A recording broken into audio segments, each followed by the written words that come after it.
আসসালামু আলাইকুম। আপনাদের সাথে আছে আমি জুবায়ের হাসান। ইরান এবং যুক্তরাষ্ট্রের যে যুদ্ধটা চলছিল সেটা ১৪ দিনের জন্য বিরতি হয়েছে এবং ২ দেশই সম্মত হয়েছে। তো আগামী ১০ এপ্রিল পাকিস্তানের রাজধানী ইসলামাবাদে একটা আলোচনা শুরু হবে চূড়ান্তভাবে যুদ্ধ বন্ধ করবার জন্য। তো এই আলোচনাটা একটা বৈঠকেই হবে না, এটা দীর্ঘদিন চলতে পারে এবং কয়েক দফায়, দফায় এটা বৈঠকটা অনুষ্ঠিত হবে। তবে এর আগে এই মুহূর্তের সবচেয়ে বড় আলোচনা হচ্ছে যে এই যুদ্ধে ৩৯ দিনের যে যুদ্ধ হওয়ার পর যে বিরতি হলো, তো এতদিন পর্যন্ত বা এই ৩৯ দিন শেষে আসলে শেষ পর্যন্ত যুদ্ধে কে বিজয়ী হলো? তো ডোনাল্ড ট্রাম্প এবং ইরানের সুপ্রিম ন্যাশনাল সিকিউরিটি কাউন্সিল এই দুই পক্ষই তারা নিজেদেরকে বিজয়ী দাবি করছে বা নিজেদেরকে বিজয়ী ঘোষণা করেছে যে তারা এই যুদ্ধে বিজয়ী হয়েছে। তবে আন্তর্জাতিক যারা বিশেষজ্ঞরা রয়েছেন তাদের অধিকাংশের মত হলো এই যুদ্ধে ইরানই প্রকৃতপক্ষে বিজয়ী হয়েছে এবং এর পিছনে তারা বেশ কতগুলো যৌক্তিক কারণ উল্লেখ করছেন, তুলে ধরছেন এবং এ বিষয়ে নানান বিশ্লেষণ তারা দিচ্ছেন। যেমন প্রথমত এই মার্কিন হামলায় ইরানের রিজিম পরিবর্তনটা বা ইরানের যে ইসলামী বিপ্লবী সরকার রয়েছে তার পরিবর্তনটা সম্ভব হয়নি।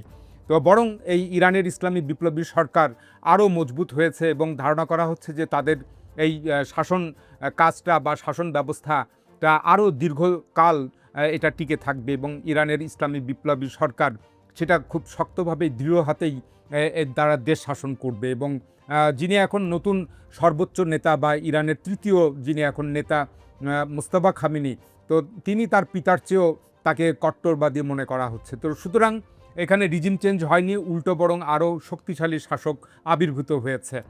আর এই ইরানের ইসলামী বিপ্লবী সরকার তাদের এই যুদ্ধের ফলে তাদের গ্রহণযোগ্যতা এবং জনপ্রিয়তাটা বৃদ্ধি পেয়েছে। তারা যেভাবে মার্কিন যুক্তরাষ্ট্র এবং ইসরায়েলকে সামরিকভাবে মোকাবেলা করতে পেরেছে এই কারণে। সুতরাং এই যে যুক্তরাষ্ট্রের হামলা এবং ইমাম খামেনি সহ শীর্ষ বেশ কয়েকজন নেতাদেরকে হত্যা এবং সামরিক বাহিনীর শীর্ষ পদের কমান্ডারদেরকে হত্যা করা, এটা যুক্তরাষ্ট্র এসব হত্যাকাণ্ড ঘটিয়েও আসলে ব্যর্থ হয়েছে। তো এখানে বলা যায় যে যুক্তরাষ্ট্র এই রিজিম চেঞ্জের ক্ষেত্রে এবং অন্যান্য যে সমস্ত অ্যাক্টিভিটিস হাতে নিয়েছিল, পরিকল্পনা করেছিল, তা সম্পূর্ণভাবে ব্যর্থ হয়েছে। আর দ্বিতীয়ত ইরানের সবচেয়ে বড় সাফল্য হলো এই হরমুজ প্রণালীর উপরে তারা তাদের একটা নিয়ন্ত্রণ, অঘোষিত নিয়ন্ত্রণ প্রতিষ্ঠা করেছে এবং এই হরমুজ প্রণালীতে এখন তারা একটা নতুন ব্যবস্থাপনার প্রবর্তন করতে যাচ্ছে ইরান।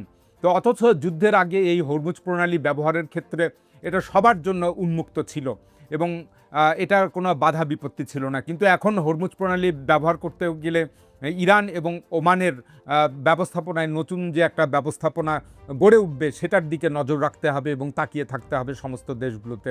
যেখানে এই হরমুজ প্রণালীর উপর দিয়ে জাহাজ চলাচল করতে গেলে ইরানকে টোল দিতে হবে এবং সেটা প্রতি জাহাজ প্রতি প্রায় $2 মিলিয়ন, বিশাল একটা অঙ্ক। তো আগে হরমুজ প্রণালীর অবস্থাটা এরকম ছিল না। হরমুজ প্রণালীর স্ট্যাটাস কোটা এখন বদলে গিয়েছে। এটা ইরানের বিজয়ের অন্যতম একটা চিহ্ন। আর তৃতীয়ত ইরান যেভাবে যুক্তরাষ্ট্র এবং ইসরায়েলের ওপর পাল্টা সামরিক হামলাটা চালিয়েছে এবং সেগুলো সাঁড়াশি হামলা ছিল, এটা প্রমাণ করেছে যে মার্কিন যুক্তরাষ্ট্রের সামরিক শ্রেষ্ঠত্ব এটা আর বর্তমান বিশ্বে অজেয় নয়। অর্থাৎ মার্কিন যুক্তরাষ্ট্রকেও হামলা করা সম্ভব, ইসরায়েলকেও হামলা করা সম্ভব। তো এভাবেই ইরান এই বহুদিনের ইসরায়েল এবং যুক্তরাষ্ট্রের যে একটা সামরিক শ্রেষ্ঠত্বের অহমিকা ছিল, একটা মিথ ছিল, সেটা ইরান একেবারে ভেঙে গুঁড়িয়ে দিয়েছে। আর চতুর্থত এই যুদ্ধের ইরানের ব্যাপক ক্ষয়ক্ষতি হলেও যুক্তরাষ্ট্র, ইসরায়েল এবং এই যুক্তরাষ্ট্রের মিত্র উপসাগরীয় দেশগুলোর তাদেরও একটা ব্যাপক সামরিক এবং অর্থনৈতিক ক্ষয়ক্ষতি হয়েছে।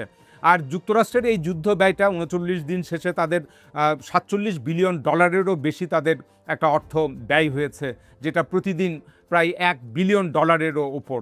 এবং ইসরায়েল এবং যুক্তরাষ্ট্রের মিসাইল ভান্ডারগুলো প্রায় শেষ হওয়ার পথে চলে এসেছিল, যার কারণে যুক্তরাষ্ট্র বাধ্য হয়ে সাউথ কোরিয়া এবং জাপান থেকে তাদের এই প্যাট্রিয়ট মিসাইলগুলো, আকাশ প্রতিরক্ষা ব্যবস্থাগুলো এবং পৃথিবীর আরও অন্যান্য জায়গা থেকে তারা সরিয়ে আনতে বাধ্য হয়। তো এক্ষেত্রেও ইরান বিজয়ী হয়েছে এবং যুক্তরাষ্ট্র পরাজিত হয়েছে। আর পঞ্চম যে দিকটা হলো সেখানে হচ্ছে যে ইরানের যে সমৃদ্ধ ইউরেনিয়াম রয়েছে 60% গ্রেডের, যেগুলো সমৃদ্ধ করেছে এবং ধারণা করা হচ্ছে প্রায় 650 কেজি তাদের কাছে ইউরেনিয়াম, এই সমৃদ্ধ ইউরেনিয়াম রয়েছে। সেটা এখনও এই যুদ্ধ শেষেও ইরানের কাছেই মজুদ থাকলো এবং মার্কিন যুক্তরাষ্ট্র এটা ছিনিয়ে নিতে পারেনি।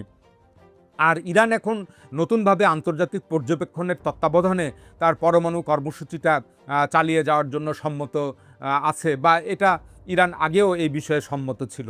আর ষষ্ঠ যে দিকটি হলো সেটা হচ্ছে এই যুদ্ধের পর এখন এই আরব রাষ্ট্রগুলো অর্থাৎ উপসাগরীয় দেশগুলো 6টি দেশ রয়েছে, এবং এরা এতদিন মনে করতো যে যুক্তরাষ্ট্র তার সামরিক শ্রেষ্ঠত্ব দিয়ে মনে হয় তাদেরকে একটা নিরাপত্তা দিবে, কিন্তু এখন এই যুদ্ধ শেষে প্রমাণিত হয়ে গেল যে যুক্তরাষ্ট্র আর একমাত্র দেশ নয় যে তাদেরকে এভাবে নিরাপত্তা দিতে পারবে। এই যুদ্ধের মাধ্যমে সেটা প্রমাণিত হয়েছে। সুতরাং এই আরব রাষ্ট্রগুলো বা উপসাগরের রাষ্ট্রগুলো এখন আরও অনিরাপদ হয়ে পড়ল।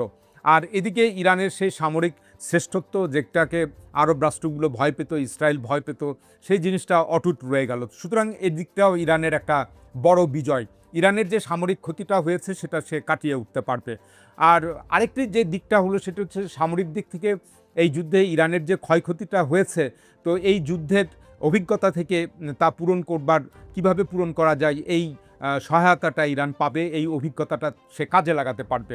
এছাড়া যে গোয়েন্দা কর্মকাণ্ডের ইরানের যে ঘাটতিটা দেখা দিয়েছিল এই যুদ্ধের আগে এবং যুদ্ধের সময়, যার কারণে ইরানের শীর্ষ কমান্ডাররা নিহত হচ্ছিলেন, তো সেই ঘাটতিটা পূরণেও ইরান সচেষ্ট হবে। আরও একটি যে দিক রয়েছে, সপ্তম দিক রয়েছে, যে এই যুদ্ধের মাধ্যমে যুক্তরাষ্ট্র এবং ইউরোপ, এছাড়া যুক্তরাষ্ট্র এবং ন্যাটো, এদের মধ্যে যে একটা বড় ধরনের মতবিরোধ রয়েছে, ফাটল রয়েছে, সেটা বিশ্ববাসীর কাছে এখন উন্মোচিত হলো, স্পষ্ট হয়ে গেল। এবং এর ফলে যে একটা ন্যারেটিভ তৈরি হবে, সেই ন্যারেটিভের দিক থেকে যুক্তরাষ্ট্র এখন একটা তার জন্য একটা বিরাট পরাজয়, এবং যুক্তরাষ্ট্রকেও তোয়াক্কা করতে চাইবে না বা পাত্তা দিতে চাইবে না। তো এটাও ইরানের একটা বড় অর্জন।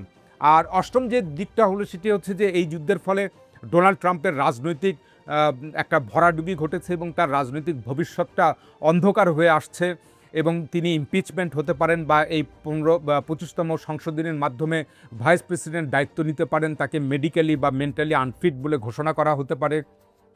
নিজ দলে তার বিদ্রোহ দেখা দিয়েছে, যেটা আগামী নভেম্বরের নির্বাচনে ডোনাল্ড ট্রাম্পকে ভীষণ বেকায়দায় ফেলবে। তো এভাবে ডোনাল্ড ট্রাম্প একটা বড় ধরনের বেকায়দায় পড়েছেন দেশের অভ্যন্তরে, তিনি অজনপ্রিয় হয়ে পড়েছেন। তেমনিভাবে বিশ্ব দরবারেও তিনি একটা আতঙ্কবাদী নেতা হিসাবে তিনি আবির্ভূত হয়েছেন বা পরিচিতি লাভ করেছেন। তাকে আর বিশ্বের কেউই বিশ্বাস করতে চাইবে না ডোনাল্ড ট্রাম্পকে, কেননা তিনি ক্ষণে ক্ষণে কথার পরিবর্তন করেন, এবং আলোচনার টেবিলের মাঝেও তিনি হামলা করেন, যেটা তিনি ইরানের সঙ্গে 2 বার করেছেন।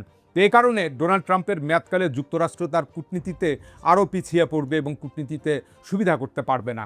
সর্বোপরি ইরান যে 10 দফা দাবি পেশ করেছে, তার অধিকাংশই অনেকের কাছে বা প্রায় সবার কাছে গ্রহণযোগ্যতা পেয়েছে। বিশেষ করে ইরানের উপর যে 47 বছর ধরে যে আন্তর্জাতিক অর্থনৈতিক নিষেধাজ্ঞা আরোপ করা আছে, সেটি আর আগামীতে কোনো দেশ এটা মানতে চাইবে না। অর্থাৎ যুক্তরাষ্ট্র এই অবরোধ উঠাক বা না উঠাক, কিংবা জাতিসংঘ তরফ থেকে যে অবরোধটা আরোপ করা হয়েছে, যুক্তরাষ্ট্রের মাধ্যমেই সেটা করা হয়েছিল যখন যুক্তরাষ্ট্রের ভীষণ প্রভাব ছিল।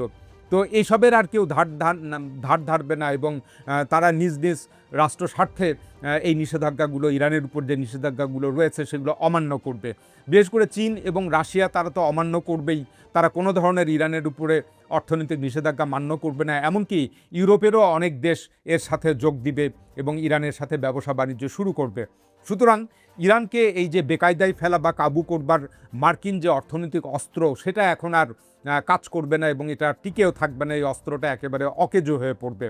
তো এটাই হবে ইরানের এই 47 বছরের, ইরানের যে ইসলামী বিপ্লবী সরকার রয়েছে তাদের 47 বছরের ইতিহাসে এটাই হবে সবচেয়ে বড় বিজয়। এবং অর্থনৈতিক নিষেধাজ্ঞাটা উঠে গেলে ইরান তার যে অর্থনৈতিক যেটা পটেনশিয়ালিটি আছে, তার যে খনিজ সম্পদ এবং অন্যান্য যে সম্পদগুলো রয়েছে, মানব সম্পদ রয়েছে, জ্ঞান বিজ্ঞানের যে একটা তাদের ভাণ্ডার রয়েছে মানুষের মাঝে, সেগুলো দিয়ে ইরান অনেক দ্রুত একটা উন্নয়নের শিখরে পৌঁছে যাবে এবং বিশ্বের একটি শীর্ষ দেশে পরিণত হবে। তো এখানে মজার ব্যাপার হলো যে এই যে ডোনাল্ড ট্রাম্প, তিনি ইরানকে যে 15 দফা প্রস্তাব দিয়েছিলেন বা যে প্রস্তাব ইরান প্রত্যাখ্যান করেছে, তো সেসবের অধিকাংশই কিন্তু 2015 সালে ইরান স্বাক্ষর করেছিল। তখন বারাক ওবামার মেয়াদকাল ছিল, যেটাকে P5+1 চুক্তি বলা হয়। তো সেটা ইরান স্বাক্ষর করেছিল। তো সেই দফাগুলোই অধিকাংশ ফেরত এনেছেন ডোনাল্ড ট্রাম্প। কিন্তু ডোনাল্ড ট্রাম্প 2018 সালে তিনি প্রথম মেয়াদে যখন ক্ষমতায় এসেছিলেন, ক্ষমতায় এসেই তিনি এই চুক্তিটা বাতিল করেছিলেন এবং বারাক ওবামার সমালোচনা করছিলেন। এখন সেই ডোনাল্ড ট্রাম্প সেই চুক্তিগুলোই, সেই চুক্তির ধারাগুলোই পুনরায় তিনি নতুন করে ইরানের সাথে সম্পাদন করতে চাচ্ছেন। তাহলে এই যে যুক্তরাষ্ট্র যে যুদ্ধটা চাপিয়ে দিয়েছিল ইরানের উপরে, বা যুক্তরাষ্ট্র যে যুদ্ধ করলো ইরানের সঙ্গে, তাহলে তাতে কী লাভ হলো? আসলে ডোনাল্ড ট্রাম্প এই ইসরায়েলের প্রধানমন্ত্রী নেতানিয়াহুর দ্বারা প্ররোচিত হয়ে এই যুদ্ধে নেমেছিলেন এবং ইসরায়েলের স্বার্থ রক্ষার জন্যই তিনি এই যুদ্ধটা শুরু করেছিলেন। তো এই বিষয়টা এখন সারা বিশ্ববাসীর কাছে স্পষ্ট হয়েছে এবং খোদ মার্কিন যুক্তরাষ্ট্রের অভ্যন্তরেও মার্কিন জনগণের মাঝেও এটা স্পষ্ট হয়েছে যে যুক্তরাষ্ট্রের স্বার্থ রক্ষা করতে গিয়ে এবং যুক্তরাষ্ট্রকে প্রথম প্রায়োরিটি দিয়ে ডোনাল্ড ট্রাম্প যুদ্ধটা শুরু করেছিলেন। সুতরাং ডোনাল্ড ট্রাম্প দেশে ও বিদেশে এখন যুক্তরাষ্ট্রকে আরও বিপদের দিকে তিনি ঠেলে দিলেন এবং যুক্তরাষ্ট্রের যে একটা একক বিশ্ব নেতৃত্বের কর্তৃত্ব ছিল, সেটা এখন প্রশ্নের মুখে পড়েছে। এখন এ পর্যন্তই। আল্লাহ হাফিজ।